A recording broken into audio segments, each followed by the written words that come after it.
down in this room, I hold my greatest shame, my greatest embarrassments, my greatest disappointments.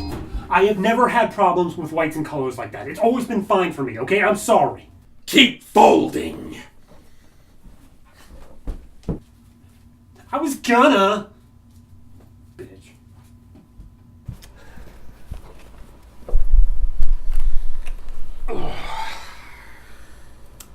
We watched a movie today. The Disappointments Room. The Disappointments Room. Possessive? Plural? Who knows? It is both. It is. It is a place where we put them, but it is still theirs. Of course. Fuck it. Plot. I don't even know where else to go with this. Yeah, there's... The Shining. The Shining. So on to acting. No, okay, so the plot begins with a family of a troubled architect played by Kate Beckinsale. Kate Beckinsale. Her name is Dana. She has a husband named David. Yes, it was annoying. And a son named Lucas. He's like 6 or so. There's hints that, like, there's a reason that they're leaving the city, and we'll get to why in a minute. But the whole plot really begins, it's a creepy house, it's leaking and all that sort of shit. The lights are exploding as soon as they turn them on. But the real plot begins when Dana sees a light on that she doesn't know, like, where... I didn't turn that on. Yeah, I didn't turn that on. Everyone's asleep, and I don't even know where in the house that is. So she goes up and tries to find it, and she finds behind a wardrobe is a door. Narnia. They actually make a reference to that, too. Well, yeah, I forgot they did that. Yeah. Where's the Witch and the Lion? That was stupid.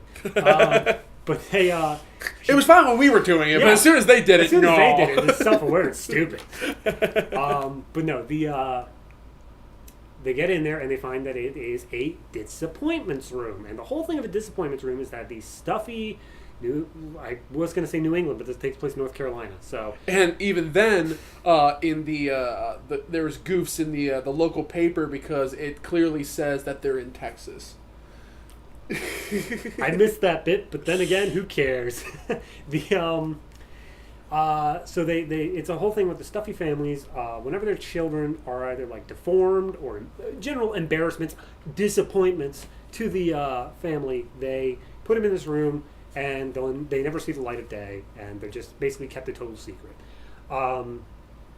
Apparently, as an older lady later on in the movie finds that there's spirits and stuff, and they haunt the places with these disappointment rooms because these children die, usually at such a young age. So this movie just keeps on keeping on, where the mom keeps on having visions of like this girl and a dog and an old man throughout this house. And it's just your general horror movie fare throughout, where she's doing that. But every once in a while, we keep getting flashbacks to their time before they moved here. And as it turns out, she previously had a daughter who died very, very young. It's revealed, total spoilers, revealed at the end of the movie that she had accidentally smothered the child. And it died. Smother. So wow, that's the worst. Oh, child is dead. Smother. I was trying to play with some tact, but all right. Nah. All right, so the whole thing in the movie then revolves around the fact of, like, is there actually a ghost? Is she just fucking crazy? Because at one point she, like, flushes her meds and shit like that. She gets trapped in the disappointments room for hours, but when she comes out, she finds it's only been like 10 minutes. Yeah. So in the end of the movie, and then they're trying to fix up the house, and they hire this dude from in town, just like volunteers and services. He starts hitting on her. Yeah. That doesn't really go anywhere, but he's around. So at the end of the movie, they try to say that, like, okay, the old dude killed the guy who was working there, hung him outside on a tree. Then we see... Then he didn't. Then we see a flashback to the past where it was the old guy killing the girl with a hammer. Then it comes to the present where he is then threatening to go kill her son by smothering the son. And he sicks his dog on Dana. Yeah. Dana eventually gets free, takes the hammer that he was using before, and goes and just attacks the ever-loving shit out of him while he's trying to smother the son. But actually, he was never there, maybe, and she ends up using the hammer on her son. Son is fine, does not end up killing him, but that's when the film reveals it's like she was just mentally ill. It's like none of this really happened. All of it was mentally ill. Except at the end when we find out that this little ceramic toy that was being shown throughout as belonging to the daughter was actually there. It was in the room that she couldn't have possibly known about unless that stuff that she was seeing was real. So was it real? Was it ambiguous? Did anyone really die? Fuck you. Coke or Pepsi, I don't care. It does not matter. No. But yeah, no, that's it. It's literally nothing that we have no idea did anything really happen save for she attacked her son with a hammer.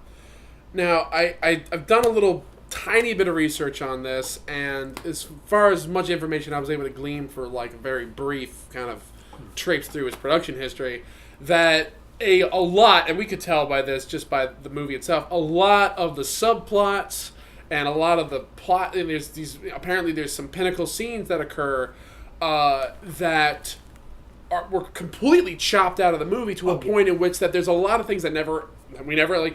Was it the kid in town who gets hung on the tree? Mm-hmm. He does it. He all of a sudden he's gone when they come back, and that never is brought up at the ending. And I was like, that's never brought up whatsoever. The woman in town who tells them all about the spirits in the disappointment room and all that kind of stuff. That never goes anywhere. Nope. There's a couple scenes like apparently the scene with Lucas getting mauled by the dog was supposed to be playing in congruence with a flashback scene where the wife, when she was trying to protect her daughter, got mauled by a dog. Right. So like there was supposed to be like this like poetry parallel. But for the most, because they chopped so much of this stuff out, I don't think that necessarily the movie would have been really scary either way. No. But it would have been a lot more coherent. And this wasn't like chopped out for time. Probably this movie was an hour 25. Yeah. And that's with a pretty lengthy credit sequence. Yeah. So this, like, it wasn't like they were like, oh man, we're at like a 3-hour movie. How do we chop it down to 2? No, it was like, hey, we're barely keeping attention as is. How do we just speed it up? The first scene where she gets locked in the disappointments room, and then all of a sudden she starts flipping shit. Yeah. And then she starts getting all these random flashes. Like, it makes no sense. Door closes, seeing the girl, seeing the guy, screaming in like super smash cuts to make it seem like it's been hours. Comes down, hasn't been any time. But it's so disjointed and weird because it's not that she sees the girl, sees the guy, and then it's just a bunch of screaming. It's sees the girl, sees the guy, screaming intercut with flashbacks banging, to like flashing. When it's takes a nap. Insane. Takes a nap, makes some cereal. Fucking. It's funny too because I made a reference to Darren Aronofsky's mother while we were watching this. Like, Aronofsky's films are trippy and esoteric for a specific reason. It's designed to get a specific rise out of you. This one just makes it feel that it was all chopped together in order to make some type. Just get to there. Yeah, I guess, because like so many pieces feel like it's missing from this. Mm-hmm. And that's the major problem with it, is not only the fact that it's very poorly pieced together, it's also the fact that there are so many essential pieces that feel like it's missing. See, but the thing is, I don't even know what pieces are missing. Like, a lot of times... Yeah, I don't know either. A lot of times, whenever there's like, oh, there's a major piece of this movie missing, and you can like pin it down and be like, oh, they needed to reveal more about this character, or they need to do more about that. This one, either so much is missing, or it's of so little consequence that I cannot put my finger on what exactly was cut. The only thing I can really tell is the fact that there was a dinner party at the end that has been, like, it was completely destroyed. Because they had it cut in the fastest cuts I've seen outside of a fucking Bourne movie, where it is them getting ready to have the dinner, The woman who's researching like the ghosts and stuff is trying to contact her, and the guy who's fixing up the house is digging up a grave. It's cutting between those three things over and over and over again. Meanwhile, the dinner thing is cut into two parts where the wife, Dana, drinks some booze, gets in the car, and drives somewhere, only to then be immediately back at the place as soon as dinner's over. And the dinner is cut through at such a breakneck pace. Meanwhile, the only reason we know something happened was because in the very last scene, not the very last scene, but close to the last scene, they're confronting each other in the dining room, and there's like broken plates or at least ceramic all over the place. Yeah. Like, the entire tablecloth is like torn and messed up. So something happened in that room that we didn't get an opportunity to see. Exactly. I guess. But I don't know what it would have added either. Like, well, that's the thing. Tension maybe, but that's. I don't think anything they would have done or added. Like, I would have liked to see the full cut of what this originally was supposed to be, just because I want to get the full story involved with it. The problem being, yes, I don't believe that the movie necessarily would have been made better by that, or more tense, or whatever it might happen to be. But I could at least follow it. I think, and everything else is kind of just endemic of that. It's just where it's the acting itself is all over the place. I think it's just because that it's cut so much that you don't get a really good sense. Like, there's so many characters that just fade in and out, and there's details that just have no. They lead up to a certain point and don't go anywhere. There's a scene where she cracks open these mirrors and she finds these paintings of the people behind it. So then she breaks them up and burns them, but then all of a sudden they're back. But like they're back in later scenes as well, not just the time where she's like, oh, it's back now. It's like it comes up more. So she might not have destroyed it at all. Exactly, but at the same time though, I think it's. One of the and that's one of the reasons why I think it goes back to The Shining is that one of the things with The Shining is that it's meant to be ambiguous to whether or not this was actually a supernatural thing or it's just a group of people going crazy. It very much obviously is somebody who is nuts to a certain degree. As soon as you have a scene that is completely like non-preemptively like set up of someone flushing their meds, you're leaning on the crazy. And also, I want to take apart that scene real quick because when she flushes her meds, it's right after she has an episode where she doesn't understand if she was seeing something that was real or not. So why in the world would you flush your antipsychotics when you think that it's not working? It happened right after she looked in the mirror and saw a flashback of her, as we find out later, lying on the bathroom floor about to slit her wrist because she killed her daughter accidentally. Yeah. So, like, I understand grief and trauma are powerful things. They make people do crazy things. But you would think that, like, if you understand you're going through a major fucking problem like that, you don't immediately flush all your meds.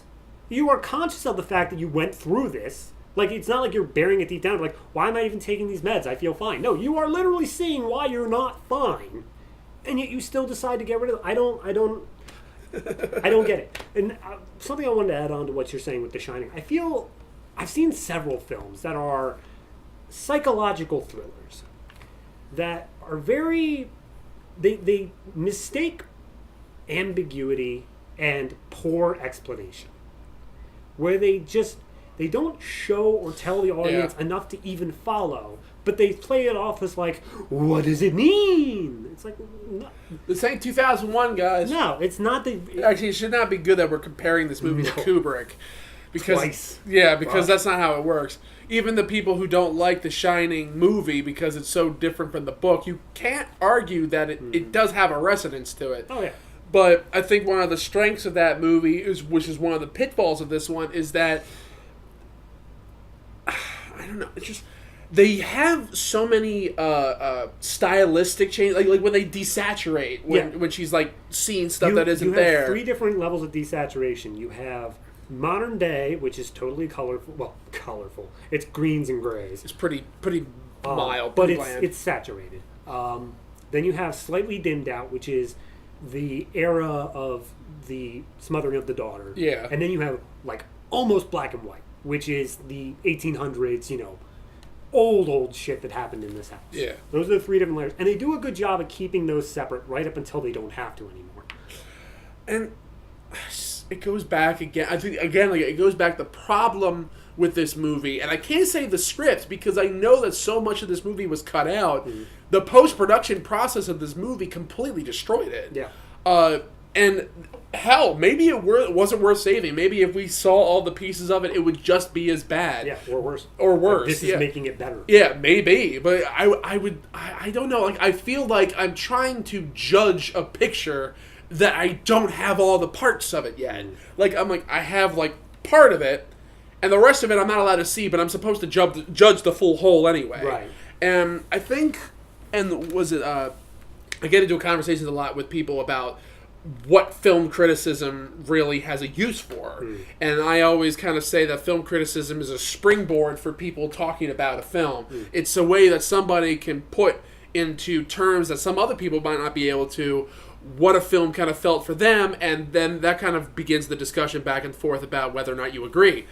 There's not much to judge here. Like, I'm surprised, too. I've watched a lot of movies where it's just nothing fucking happens. But this one, I know something does happen. We just weren't allowed to see it. Yeah. like what was the one film that we did recently? Where was the Lovecraft horror one? Oh. See, I can't even remember. Yeah, see, that's the problem. Was it Darkness? Darkness Rising? Darkness Rising. Card. But no, Darkness Rising. Like, that had the same sort of problem, where it was like, oh, look, it's creepy, and it's, oh, what's going on? But then the movie ends on, like, such an ambiguous, like, what does it mean? No, it's like, it doesn't mean anything. You haven't set up enough. It's look, if I give you a sentence... that, and there's no consequences in this movie. They literally, they leave the house, they move back, no harm to anyone. She might be, and like the look she gives at the end makes no sense. Yeah. Like the one scene where she's looking into the both mirrors reflected and it just like zooms in and then fades out. I'm like, what does this mean? Nothing. What are you trying to like? It means a dark reflection of the person she used to be. Maybe they were meaning something by it. I don't know, but like nothing gels well. Now, apparently the cinematographer and the editor for this movie are the two.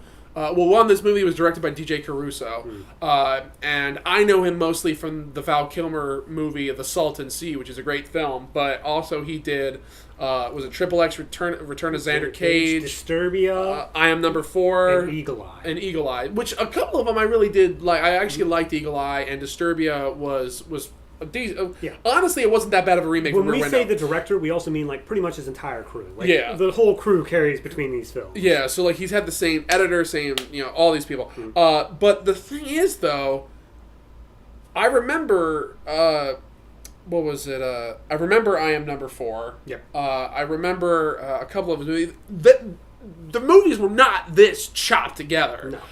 So I have a feeling there was a lot of executive meddling probably in this one, mainly because also when the company that had this movie went bankrupt, and they sold off this to like I think it was like Relatively Media, and then they had it originally on their schedule, then it got bumped. Then it got bumped again, and when it came out, it got released to such poor reviews, they basically kind of truncated its release, and then less than like I think 6 months later it was on Netflix, and it's been there ever since. So like that is the entire life of this movie. Yeah, and it's not like that happens. I remember when the trailers came out for it too. Yeah, I was like, oh, okay, this is happening. Kate Beckinsale. I think I had just recently at that point I think watched Underworld. Like I think it was like Blood Wars or Awakening, which is a Underworld fucking 21 or whatever. It's a garbage ass movie. But the like. I had watched that movie and Kate Beckinsale in that one, but then the trailers for I think The Disappointment Room was starting to come out, and a release around that time or something like that. I probably am blending things together, but I just remember seeing it, I'm like, wow, she looks a lot younger in this movie. Like, I mean, it was a moot point, really, but still. I mean, I don't remember anything about this movie's release period. No, I just remember the trailers. This could very well have been released 3 days ago, and I would still be the exact same opinion. But the well, if it was released 3 days ago, it would have been way worse. Yeah, but no, let's real quick talk about the acting because we've talked about problems with the movie. Yeah. So Kate Beckinsale as the mother. fine. Okay. Yeah. I mean, I can't. She doesn't have much to work with. There's no scene in this movie where I particularly be like, oh, that's just fucking dumb. But it's all in her interactions with other people. She's all in one emotional state the whole time. Yeah, that's too. kind of my problem with it, especially with her marriage. Even the flashbacks. Yeah, with her marriage to David, like, especially, I'm like, look, I understand that you probably have your quirks and your charm and your great whatever to you, but to me, There's no chemistry. No, you don't seem like you, like, even like your husband, really. And I don't really see much in him liking you, outside of his just general upbeat demeanor all the time. Yeah, we're never given a tangible reason for why these people really not only have stuck together for as long as they have, but continue to do so after the tragedy they have. Now, if they had played up the fact that there's no chemistry anymore because of that tragedy, like that they've started growing apart because of that, fine, great, cool, awesome, but they don't. They're still playing it up as like, all right, we're going to get through this together, and we love each other, and we're great. And it's, no, it's not there. That's not how this works. Feel it. I will say, though, they did a good job with the kid casting. The kid did a fine job at everything. They didn't really put him through much emotionally. Like, I thought he was okay. They didn't make him do anything that like would require, like, you know, acting, Sixth Sense, Haley Joel Osment sort of stuff. But the biggest problem I have with the kid is the fact that, like, he basically boiled down to, hey, I'm going to go play with the kitty, yay, and, Mom, I'm hungry. That's about it. There's another thing that went nowhere with the fucking cat.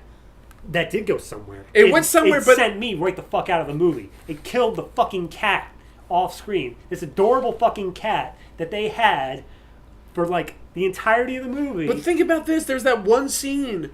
No, because this is another reason why this can't be just in the mom's head. There was that scene where he's looking for the cat, yep. And then all of a sudden he goes around the hallway, and he literally has like a Shining-esque moment where the girl is standing in the hallway looking at him, and the cat is by her feet. Yep. So it's not only it's implying that what is happening in that house is a haunting. It's an actual haunting. 2, the cat knows about it. And 3, because he was saying, because the kid, when he first said it, he was like, oh, he'll say that he'll protect us. Yeah. And I was like, okay, maybe it was just a kid being that way. But the way that the cat interacted with the girl ghost, it was given the impression that was kind of like a kindred spirit type of thing. But when it gets killed by the dog, nothing ever comes of it. But was it even killed by the dog? We never see it die. And the dog... Because that was a cut scene. Yeah. So, it's an... Who knows? Who knows what happened in this movie? Outside of Wentworth Miller and DJ Caruso, who knows what was supposed to happen? And I'm actually curious to whether or not that all of the decisions that were made regarding these types of cuts were primarily the executive meddling, or was that really how they wanted to do it? Which I'm like, ugh.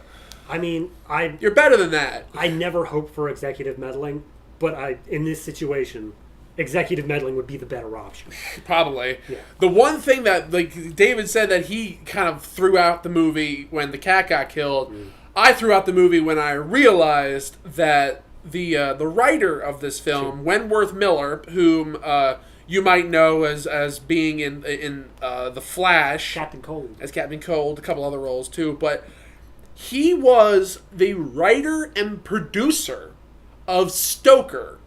And if y'all don't know about it, I can never pronounce his name right, Chan-wook Park, who directed Oldboy, was the one who directed Stoker. Stoker is an amazing film, I think. It's unbelievably unnerving, and everything about it is just kind of skeevy. Everything that this movie wasn't. This movie was so generic. At the same time, it didn't even follow through with any of its generic aspects. Yeah. Like, I don't...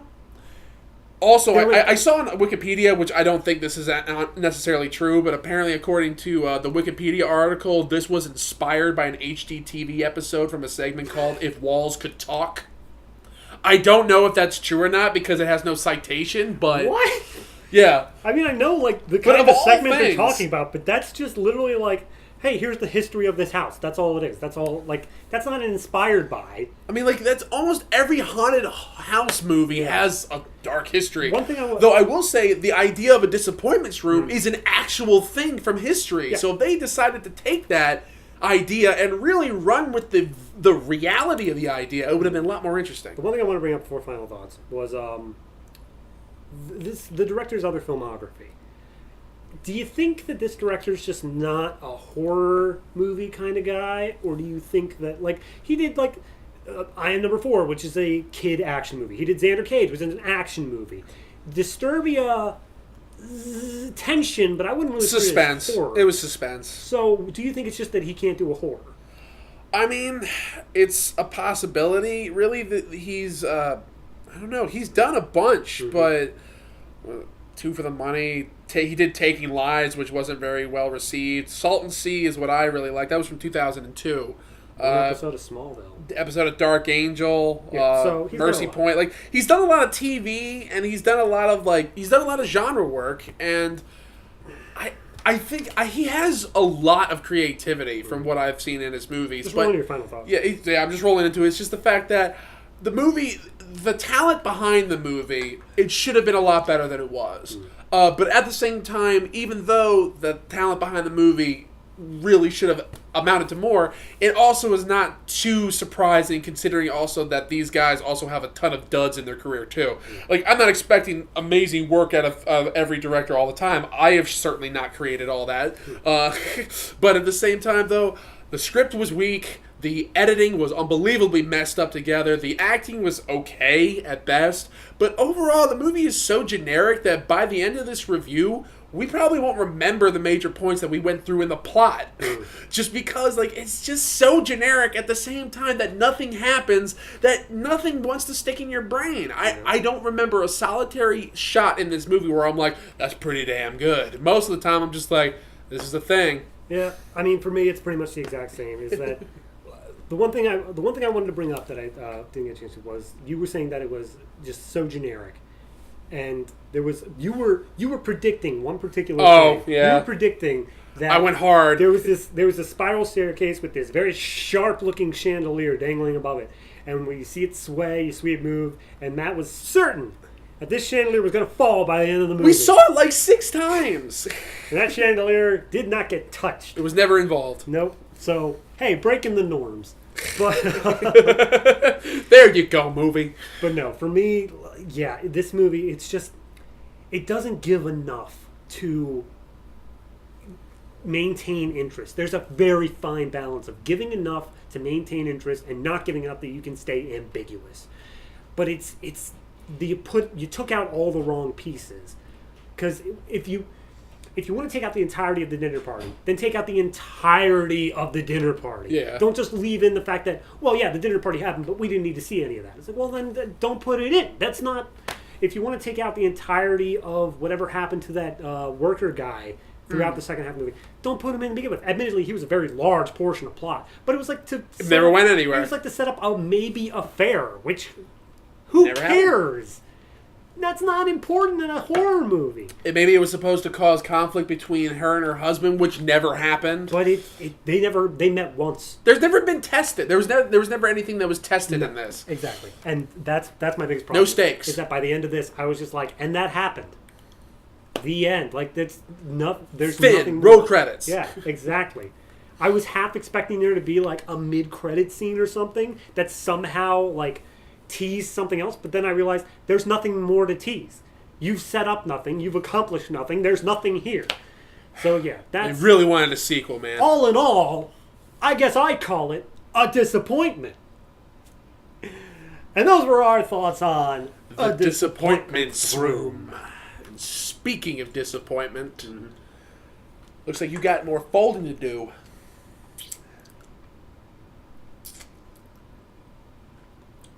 No. No, I will not. Because I am not some slave. I am not some monster. I am a human being, and I deserve to be treated as such. And you will have your comeuppance, sir. But you already killed me, David. What? You killed me weeks ago. What? What?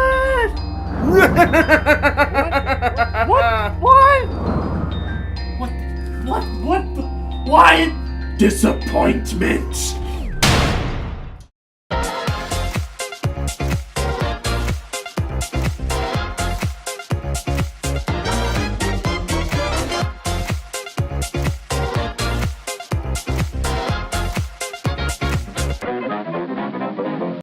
possible by contributions from viewers like you. Thank you.